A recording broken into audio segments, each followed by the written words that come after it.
आई आपण आपल्या घरी जाऊया ना. अगं असं काय करतेस? रमा वहिनींकडे कोणच नाहीये, बरं नाहीये त्यांना. त्यासनी बरं वाटलं की जाऊ. हा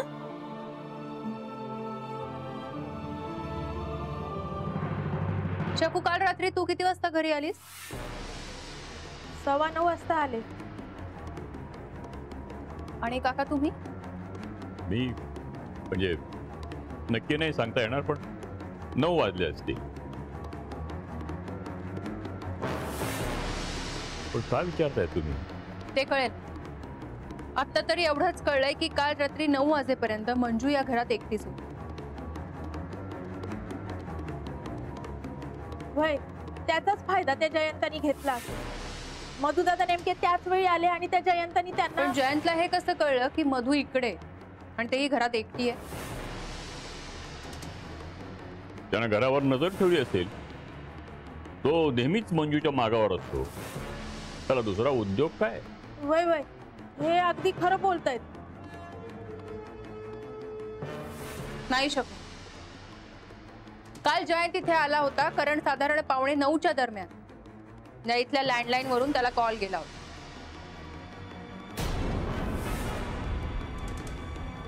कोणी केला होता त्याला फोन आणि का केला होता? शकू, जयंत मंजूला भेटतो आणि ते तुला आवडत नाही म्हणून तुझा त्याच्यावर राग आहे. पण खरं तर तो तिला त्रास देण्यासाठी नाही, तर प्रेमापोटी भेटतो. पण हे समज तो जयंता कशापायी करत असेल? कारण जयंता हिच्यात त्याची देवाघरी गेलेली मुलगी बघतो. एखाद्या बापाचं त्याच्या मुलीवर प्रेम असावं तसं प्रेम आहे त्याचं हिच्या. तिच्यासाठी दारू सोडण्याचा प्रयत्न करत होता. अरे वा, त्या बेवड्याला अचानक हिरो करून टाकलात तुम्ही. एवढे गुणगान गाताय त्याचे. मग त्यानं नाही मला मारलं तर मला मारलं कोणी? शकूने.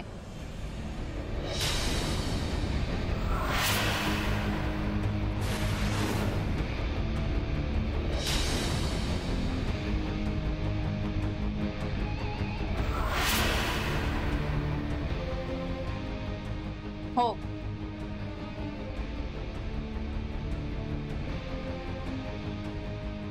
शकू, तू मारलंस मधू काका.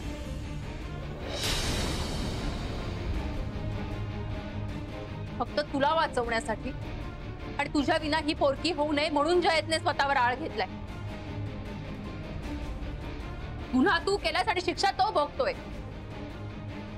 अहो नाही, मी कसं पण. जयंतवर आळ यावा म्हणून तू त्याला फोन करून बोलावलंस. त्याच्याबद्दल इतका राग होता तर त्याला मारायचं होतं. काकांना मारण्याची काय गरज होती? नाही नाही, मी नाही मारलं. अहो कसले वांगळ आरोप करताय हो माझ्यावर. मी माझ्या पोरीची शपथ घेऊन सांगते, मी नाही मारलं हो त्यासनी.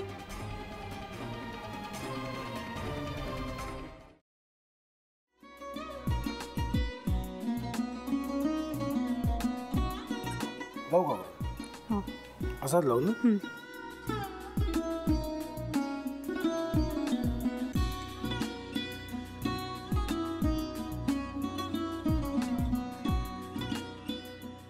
आता काय करायचंय? आता आपण ड्राय स्टफिंग दुसरं काय करणार आपण त्यात? आपण ह्याच्यात मेयोनीज न टाकता बाकीचे सगळे साहित्य टाकायचे. अच्छा, हे सगळं. ऋतू, माझा तर विश्वासच बसत नाहीये. म्हणजे अगं बहिणी आमचं लग्न व्हावं म्हणून किती प्रयत्न करत होती आणि ते सगळं करताना की शिवच्या आम्हाला माहिती पुरवते. नाही, मला नाही वाटत. गौरी खूप चांगली असतो म्हणून तुला सगळं जगत चांगलं दिसतं, पण शिव उगाच बोलला असेल का? त्याच्यावर विश्वास नाहीये का तुझा? शिववर पूर्ण विश्वास आहे मी तुम्हाला. पण तो आता हे जे काही करतोय ना, म्हणजे निशा बहिणी समोर त्या राधिका सोबत फिरण्याचं नाटक वगैरे, ते त्याचा काही उपयोग होणार नाहीये. अगं असं कसं म्हणतो? अगं नीलिमा, जतीन भाईंचा कॉल आहे. हो माहितीये. रिसीव कर ना. अगं बघ कट झाला. आता तू रिसीव केला नाहीस म्हणून ते मला करतील. अब पुन्हा आला बघ.